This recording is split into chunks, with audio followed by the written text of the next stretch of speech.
TWR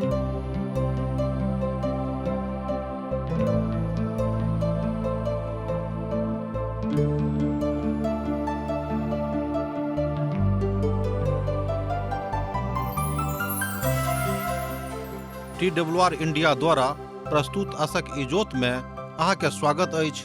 यह कार्यक्रम हमरा के एकटा अवसर प्रदान करैत छथि कि हम बाइबल सँ जुड़ल चीज के अध्ययन क सकी आ यह जानू कि हमरा जीवन के लेल परमेश्वर के इच्छा की अछि। ई उद्देश्य के संग हम यह कार्यक्रम अहाँ के लेल प्रस्तुत क रहल छी। कृपया क देखू आ सुनू ताकि परमेश्वर अहाँ के जीवन के मार्गदर्शक ठहरे। आशा के इजोत मैथिली कार्यक्रम में हम एक बेर और अहाँ के अभिनंदन प्रभु यीशु मसीह के मीठ आ पवित्र नाम से कह रहल छी। हमरा सब पुनः एक बेर उपस्थित छी प्रभु परमेश्वर के पवित्र वचनक लऽ कऽ। आजुक दिन हमरा सब दोसर थस्सलुनीके पोथी 3 अध्याय तकर 1 पद से लऽ कऽ 7 पद के देखब। आजुक जे विषय वस्तु अछि तकरा हमरा लोकनि एहि तरह देख सकै छी वा एहि तरह मानि सकै छी, प्रार्थना के हेतु निवेदन। अर्थात संत पौलुस बाजि रहल छथि कि हम निवेदन कऽ रहलहुँ हैं कि अहाँ सब हमरा लेल प्रार्थना करियौ के। अध्याय 2 के समापन एहि बातक लऽ कऽ होइत अछि जे विश्वासी सबके प्रभु के वचन में बड़ मजबूत होयबाक के आवश्यकता छनि। संत पौलुस कहै छथिन जे ओ अहाँक अंदर में नीक बातक नीक व्यवस्था के स्थापना करऽ चाहैत छथि।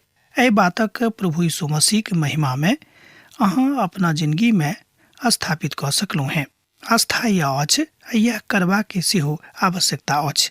हमरा सब चुनायल गेल छी, प्रभु अहाँके चुनने छथि, उद्धार अहाँके देने छथि, तैं अहाँके अपन उद्धार के जे प्रभु अहाँके देने छथि तकरा रखबाक अछि। अर्थात सोझ गप में प्रभु यीशु मसीह के लाज अहाँके रखबाक अछि, किएक तो अहाँ से प्रेम राखैत छथि। उद्धार मसीह के पवित्रता में करबाक अछि। उद्धार मसीह के पवित्रता में अछि आ ओ अपना बात के एहिठाम एहि तरह कहैत छथि। अध्याय 3 में संत पौलुस कहैत छथि जे विश्वासी के किछु करबाक छनि। एक विश्वासी के नाते ई बात करबाक हुनक फर्ज छनि, हुनक काज छनि, हुनक कर्तव्य छनि। आब ओहि बातक करबाक की अछि? ओहि बातक हमरा लोकनि पवित्र पोथी में एहिठाम देख रहल छी। ओ इफिसियो के विश्वासी के ई बात बतौने रहथि। एहिठाम ओ एहि बातक थस्सलुनीका के विश्वासी के बता रहल छथि।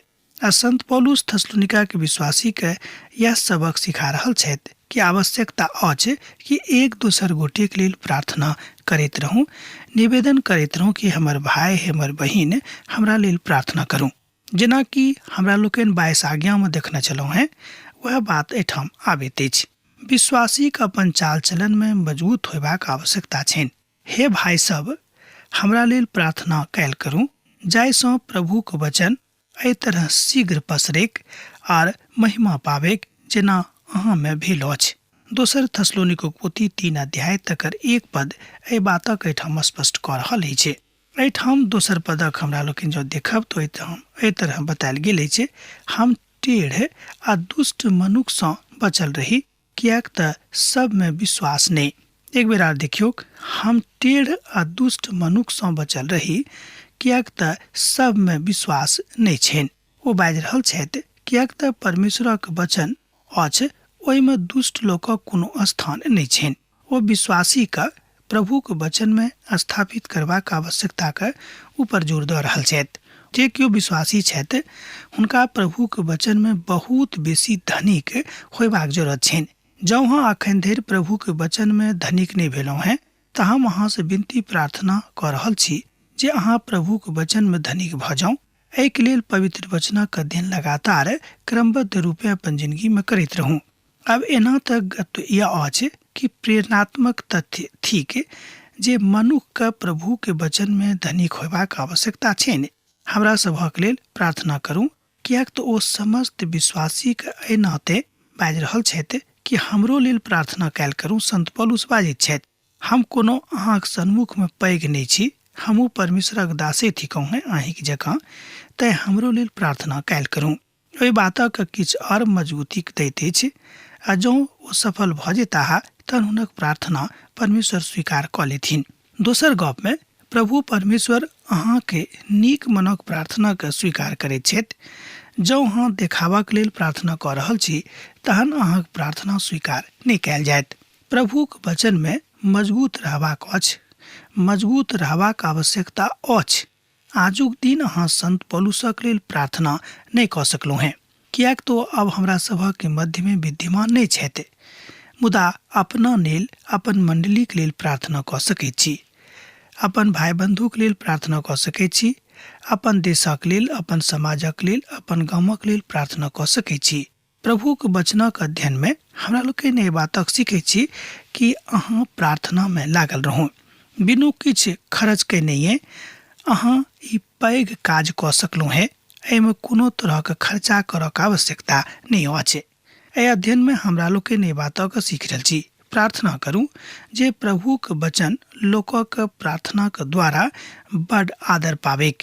ई बात बड़ उचित अछि जे प्रभुक वचन ओहि बात में आनल जाइत अछि। ओ अपन बातक एहिठाम बताबल गेल महिमा के देखैत छथि। ओ की अछि तकरा विषय में हमरा लोकनि एहिठाम देखैत छी जे प्रभु में अहाँ अपन बातक कोन रीति से राखि रहलहुँ हैं। मुदा ई सत अछि जे प्रभु यीशु मसीह पुनः आबि रहल छथि, एहिमे संदेह नहि। एहिठाम संत पौलुस बाजि रहल छथिन कि प्रभुक वचनक ऊपर संदेह करबाक जरूरत नहि अछि, संदेह नहि करियुक। ओ आबि रहल छथि, एहिमे संदेह नहि। मुदा एहि बातक ऊपर कहियो विचारो नहि करियो कि ओ औता कि नहि औता। एहि तरहक संदेह रखबाक जरूरत नहि अछि। ई बड़ सत्य अछि, पैघ गप सेहो अछि। आ यह बात एहिठाम संत पौलुस बाजि रहल छथिन। आ जँ वास्तव में अहाँ प्रभु यीशु के आयबाक लेल उत्तेजित छी तऽ अहाँ एहि बातक सत्यापित भऽ कऽ देख सकलहुँ हैं। आ ई बात हमरा सब प्रभु यीशुक संगे अपन व्यक्तिगत संबंधक बना कऽ पूर्णताक साथ देख सकलहुँ हैं। आ अपन जिंदगी के आचरण सँ अहाँक अंदर में प्रभु यीशु के प्रति खूब आदर भऽ जायत, खूब प्रेम भऽ जायत हुनक वचनक अनुसार। तहन प्रभु यीशु मसीह कहै छथि कि कोनो बातक लेल घमंड नहि राखब, कियाक तऽ घमंड प्रभु के पसंद नहीं छनि, परमेश्वर के पसंद नहीं छनि। मुदा सत्यापित भाव के सत्यापित करबाक अछि, जिंदगी में ओहि बातक स्थान देबाक अछि जे स्थान प्रभु चाहैत छथि कि अहाँ दियौक। एहिठाम हम गप कऽ रहलहुँ हैं प्रभु के वचन के, यीशु के वचन के अपन हृदय में, अपन जिंदगी में सत्यापित कऽ दियौक, खूब नीक स्थान दऽ दियौक। कियाक तऽ प्रभु सच्चा छथि, ओ अहाँके दृढ़ता सँ विश्वास में स्थिर करता है, ओ अहाँके ओहि दुष्ट सँ सुरक्षित रखता है। एहि बातक हमरा लोकनि एहिठाम देखैत छी दोसर थस्सलुनीके पोथी 3 अध्याय तकर 3 पद में। ई तऽ बड़ अद्भुत अछि। हमरा हुनका बहुत मौका पर आह्वान करबाक अछि। हमरा सभक प्रभु के बहुत बेर छोट छोट बातक लेल दिन भऽ कऽ सेहो प्रार्थना करबाक अछि, कियाक तऽ बहुत बेर बहुत छोट बात मनुख के बहुत पैघ तकलीफ में आनि दैत अछि। शायद एहि बातक अनुभूति अहूँके हैत, कियाक तऽ जहन हमरा लोकनि संसार में रहैत छी तरह तरहक अनुभूति दऽ कऽ हमरा लोकनि एहिठाम सँ जाइत छी। ओ सर्वदा विश्वास योग्य छथि। ओ समस्त विश्वासी के बात सँ उत्साहित कऽ रहल छथिन कि आवश्यकता अनुसार छोट सँ छोट बातक लेल अपन प्रभु सँ, अपन यीशु सँ, अपन उद्धारकर्ता सँ जे अहाँ सँ प्रेम राखैत छथि हुनका सँ प्रार्थना करैत रहू। प्रभु यीशु मसीह विश्वासक के खाम छथि, तहन हुनका ऊपर व्यवस्थित भऽ कऽ विश्वास राखियौक। कियाक तो जँ कमजोर भऽ जेता है तहन अहाँ एहि बातक अपन जिंदगी में प्रतिष्ठित नहीं कऽ सकलहुँ हैं। विश्वासी के व्यवस्थित होयबाक आवश्यकता छनि। अखन तऽ अहाँके मौका भेटल अछि, व्यवस्थित अवस्था में अहाँ रहि कऽ एहि बातक जानि सकलहुँ हैं। आजुक दिन में कलीसिया में बड़ नीक व्यवहार लोग नहीं करैत छथिन। सुनि कऽ तमसायब नहि, बहुत ठाम ई बात होइत अछि। हम ई नहि कहैत छी जे सब ठाम होइत अछि, कियाक तऽ हुनका सभक अर्थात कलीसिया में एक दोसर गोटे सँ प्रेम नहीं छनि, प्रेमक अभाव भऽ गेल अछि। अहाँ दोसर गप में बाजि सकलहुँ हैं कि ओतऽ प्रेमक अकाल पड़ि गेल अछि। तहन प्राण देला सँ की भेटत? प्रार्थना करियौ जाहि सँ अहाँके कलीसिया के मध्य में लोग एक दोसर गोटे सँ प्रेम करैथ। एहि तरह हमरा लोकनि आवश्यकता अनुसार देखैत छी कि प्रार्थना करबाक अछि। छोट सँ छोट बातक लेल प्रार्थना करियौ, कियाक तऽ अहाँ छोट सँ छोट बात के बिनु प्रार्थना के अपन जिंदगी में सफल नहीं कऽ सकलहुँ हैं। विश्वासी कोना के व्यवस्थित भऽ जेताह ओ अछि प्रभुक वचन में मजबूत भेनाइ आर ओ वचनक दीन भेनाइ, अर्थात प्रभुक वचन में दीन कऽ कऽ स्वयं के देखिक। जहन अहाँ प्रभुक संगे दीन भऽ जेबै, कमजोर भऽ जेबै के, तहन प्रभु अहाँके मजबूत कऽ देथिन। कियाक तो कहै छथिन कि जे केओ पाछाँ छथि हम हुनका आगाँ कऽ देबनि, जे केओ मूर्ख छथि हम हुनका विद्वान बना देबनि, आ जे केओ कमजोर छथि हम हुनका मजबूत कऽ देबनि, जे केओ गरीब छथि हम हुनका धनिक कऽ देबनि। एकर अर्थ ई नहि भेलै कि आइ अहाँ धनिक छी तऽ काल्हि अहाँ खूब गरीब भऽ जायब, वा आइ अहाँ खूब गरीब छी तऽ काल्हि अहाँ खूब धनिक भऽ जायब। एहिठाम आत्मिक गप भऽ रहल अछि, संसारिक धनक बात नहीं अछि। प्रभुक वचन अहाँक शैतानक युक्ति सँ बचा कऽ रखताह। केओ कहैत छथि कि पवित्र पोथी बाइबिल अहाँक शैतानक चाल सँ दूर कऽ देताह। पाप सँ ओ कहियो प्रेम नहीं राखैत छथि, पापी सँ हुनका जरूर प्रेम छनि, अवश्यक प्रेम छनि।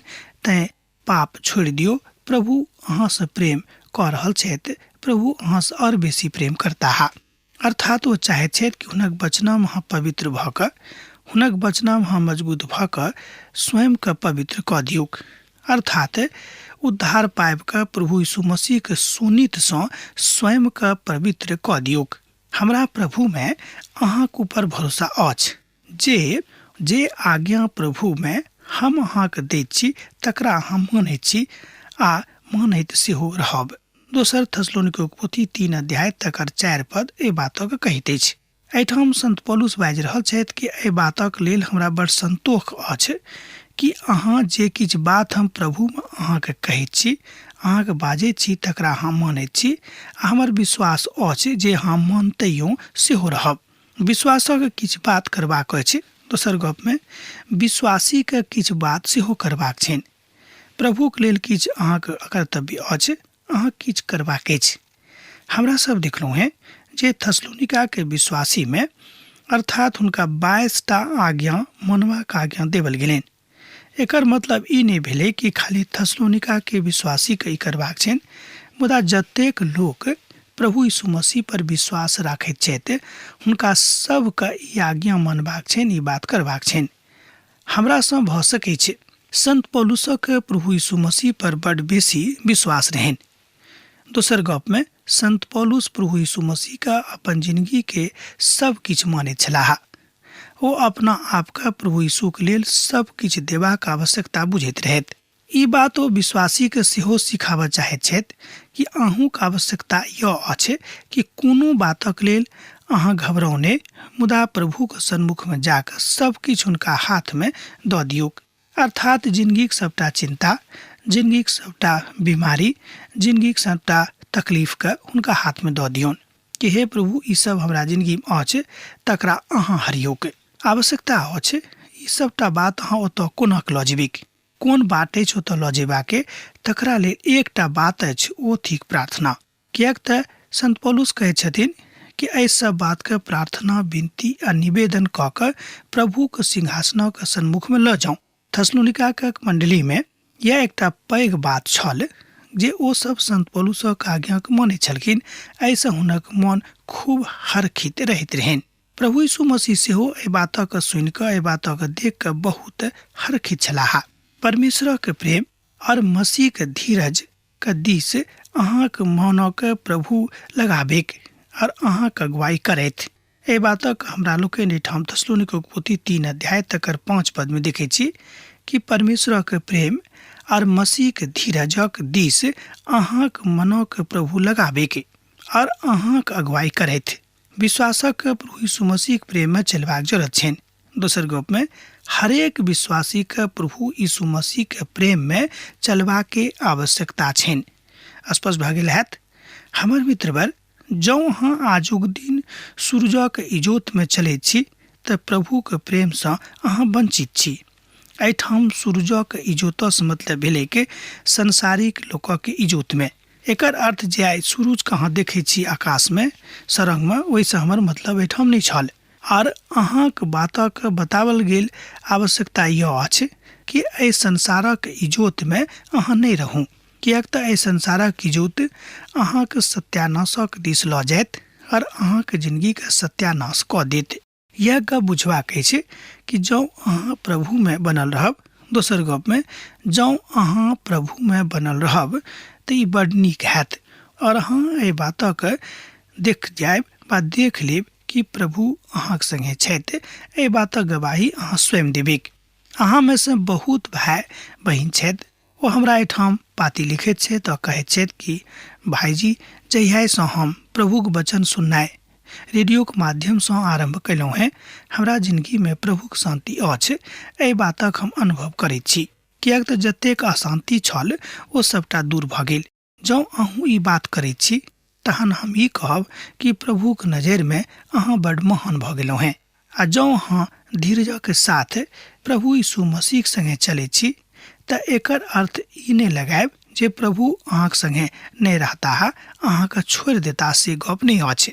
जतेक वाद विवाद लोक कऽ रहल छथि ओ सबटा समाप्त भऽ जायत। जतेक अशांति अहाँक जिंदगी में छल, प्रभु यीशु मसीह अपन सोनित में सबटा के धोइ कऽ स्पष्ट कऽ देत, साफ कऽ देता है। कोनो तरहक तकलीफ अहाँक जिंदगी में नहीं रहत।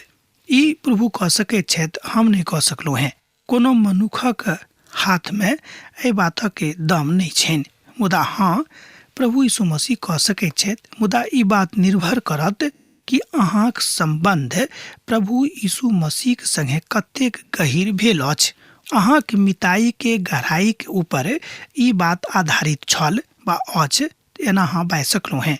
अर्थात धीरजक साथ प्रभु यीशु मसीह के दोसर आगमनक बाट अहाँक जोहबाक अछि। तकरा लेल तरह तरहक तकलीफ आ दुख अहाँक उठेबाक अछि। अब हमरा सब पद 6 के देखब। आउ कने हमरा लोकनि आगा बढ़ी आ पद 6 के देखी। एहिठाम एहि तरह बतावल गेल अछि। एहिठाम लिखल गेल अछि कि जतेक तरहक समस्या एहि संसार में अछि तकरा विरुद्ध में चेतावनी। अहाँ दोसर गप में बुझि सकलहुँ हैं कि जे केओ आलस्य करैत छथि, जे केओ अलसियाहा मनुख छथि, हुनका विरोध में चेतौनी अछि। हे भाई सब, हम अहाँक अपन प्रभु यीशु मसीह के नाम से आज्ञा दै छी। संत पौलुस एठाम थस्सलुनीको के कलीसिया से बाजि रहल छथि।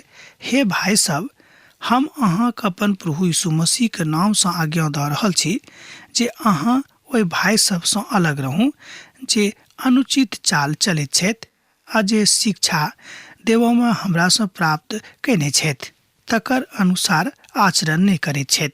दोसर थस्सलुनीको पोथी 3 अध्याय तकर 6 पद एहि बातक एठाम स्पष्ट कऽ रहल अछि।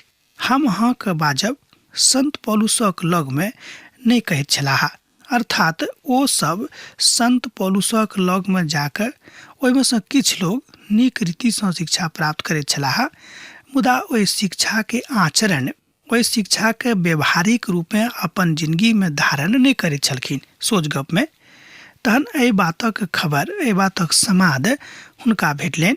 तहन ओ एहि बातक समाद हुनका दऽ रहल छथि कि अहाँ आलस्य नहीं करू, अहाँ अलसियाहा मत बनू, अहाँ कोनो बातक अंठाबियो नहीं, किएक तऽ बहुत बात लोग सुनि कऽ अंठिया दैत छथि। छोड़ू, आइ नहीं भेल तऽ कोनो गप नहि, काल्हि कऽ लेब। अर्थात जहन अहाँके मौका भेटल अछि तहन ओहि मौका के खूब लाभ उठाबियोक। अहाँ अंठिया कऽ स्वयं के प्रभु से अलग नहीं करियोक, किएक तऽ बेर आलस्य मनुख के दरिद्रता के दिस लऽ जाइत अछि। अर्थात बहुत बेर आलस मनुख के गरीब बना दैत अछि। सोच गप में पवित्र पोथी के एकटा महान विद्वान कहैत छथिन, एहि पोथी के आधार पर, अर्थात दोसर थस्सलुनीको पोथी के आधार पर, विशेष कऽ कऽ 3 अध्याय के 6 पद के आधार पर पवित्र पोथी के एकटा विद्वान बाजि रहल छथि जे अपना देशक नहीं छथिन, बाहरक छथिन। ओ बाजि रहल छथिन कि मनुख आलस्य के कारणे बहुत बेर महागरीबी के जाल में फंस जाइत छथि। शायद एहि बातक अनुभव अहूँ के भेल हैत, किएक तऽ अहाँ में बहुत तरह के गुण प्रभु देने छलखिन, मुदा अहाँ अपन आलस्य के कारणे ओहि गुणक प्रयोग अहाँ नहीं केलियै और जिंदगी भर अहाँ गरीबी में अपन जिंदगी बितौलहुँ हैं। आ कालांतर में जहन अहाँ के जिंदगी के साँझ हुआ लागल तहन हाँ सबटा बातों के दोख प्रभु यीशु मसीह पर मढ़ दिलियन कि हमरा तो प्रभु किछ नहीं दिलाहा, हम किया हुनका भजबेन। प्रभु के भजबाक जरूरत अछि। जहन हाँ प्रभु के भजबे तखने हाँ हुनका से किछ पाबि सकलहुँ हैं। जौ हाँ प्रभु के भजला के बदला में अर्थात जौ हाँ प्रभु के भजबे के ने हुनका हाँ भंजाबे के कोशिश करबे तहन हाँ किछ नहीं भेटत। सोच गप में यह ठीक कियाक तो बहुत लोग एहन छथि जे प्रभु के भजैत कम छथि मुदा हुनका भंजाबे के कोशिश बेसी करैत छथि। एहि तरहक लोक के अर्थात एहि तरहक लोकक एहिठाम आलस्य वाला लोक कहल गेल छनि। 3 अध्याय के 6 पदक अनुसार एहिठाम बाजि रहल छथि कि अहाँके आलस्य नहि करबाक अछि। प्रभु एहि बातक बड़ स्पष्ट कऽ दैत छथि जे अहाँके कतेक आचरण वा नीक आचरण करबाक अछि। अहाँ जानैत छी जे अहाँके कोन तरह आचरण करबाक चाही। जहन हम अहाँके बीच में छलहुँ हैं तहन हमर आचरण अनुचित नहीं छल। एहि बातक एहिठाम 2 थिस्सलुनीके पोथी 3 अध्याय तकर 7 पद में संत पौलुस पूछि रहल छथिन कि हमर आचरण अनुचित नहीं छल वा उचित नहीं छल। एकर मतलब यह भेलै कि संत पौलुस पूछि रहल छथि कि हमर आचरण अनुचित छल अर्थात हुनक आचरण अनुचित नहीं रहनि। कहावत अछि जे एक प्रजाति के चिड़ै एके संगे उड़ैत अछि। एक बेर आर सुनियौ, कहावत सेहो अछि, कहबी अछि, हमरो लोकनि जानै छी जे एक प्रजाति के चिड़ै एके संगे उड़ैत अछि। अहाँक ओही तरहक भीड़क संगतिया बनबाक अछि, ओही तरहक विश्वासीक संगति में रहबाक अछि जे वस्तुतः प्रभु यीशु मसीह सँ प्रेम राखैत छथि, जे सावधान भऽ कऽ हुनक दोसर आगमन के प्रति चिंतित रहैत छथि। ओ एहि बातक कोनो किस्सा कहानी नहीं बुझैत छथि कि हाँ किताब में तो लिखल है जे औताह अर्थात ओ अपन हृदय से एहि बातक स्वीकार करैत छथिन कि प्रभु यीशु मसीह संसार में अबैया छथि, ओ एहि संसार में आबि रहल छथि। यह सावधान रहबाक जरूरत अछि। एक बेर हमरा लोकनि 7 पद के और देखब। अहाँ जानैत छी जे अहाँके कोन तरह आचरण करबाक अछि। जहन हम अहाँके बीच में छलहुँ हैं तहन हमर आचरण की अनुचित नहीं छल। अर्थात एहिठाम संत पौलुस बाजि रहल छथि कि हम जेना सिखौलहुँ हैं वही तरह अहाँ करबाक अछि। अब आजुक दिन हमरा एही ठाम समाप्त करबाक आज्ञा दिअ, कियाक तऽ अहाँ सँ विदा होय के हमर बेरा भऽ रहल अछि। हमरा विदा दिअ। जेना अहाँ सब हमरा एहिठाम पाती लिखैत रहैत छी, लिखैत रहब, हमरा बिसरायब नहि। प्रभु यीशु मसीह के नेह अहाँ सबहक जिंदगी में बनल रहिक। आमीन। हमर विश्वास अछि कि ई कार्यक्रम अहाँ के लेल लाभदायक सिद्ध अछि। हम चाहै छी कि अहाँ अपन आशीषक के हमरा संग साझा करू। जँ अहाँ के नजीक बाइबल सँ आ जीवन सँ संबंधित कोनो प्रकार के प्रश्न भऽ सकै अछि तऽ अपन समस्या के लेल प्रार्थना करबा के लेल जँ चाहै छी तऽ हमरा फोन नंबर पर जरूर संपर्क कऽ सकै छी। परमेश्वर अहाँ सब के लेल एकटा सुंदर, सुखद, आनंदित दिन प्रदान करै।